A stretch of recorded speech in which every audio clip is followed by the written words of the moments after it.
Mabilis na chikahan tayo para updated sa showbiz happenings. Bida ang original Pinoy music sa mga fashion content ni Heart Evangelista sa Milan Fashion Week. Nostalgic nga ang feels nito sa Pinoy fans. Ang atin syempre ang mga amazing outfits ng global fashion icon.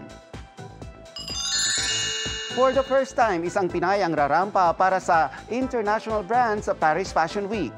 Walang iba kundi si Miss Universe 2015 Pia Alonso-Wurzbach. Makakasama niya sina Kendall Jenner at Cara Delevingne. Presenting the Voice for Change Award.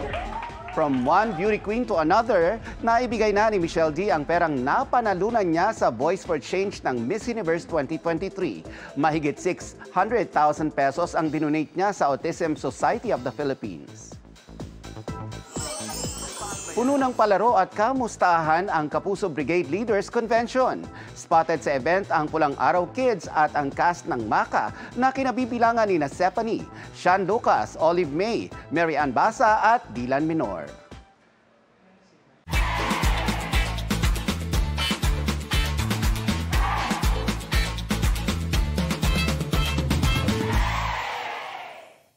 Mga kapuso, maging updated sa showbiz happenings anumang oras. Mag-subscribe sa GMA Integrated News sa YouTube. At para sa mga kapuso abroad, bisitahin ang GMA Pinoy TV at www.gmanews.tv.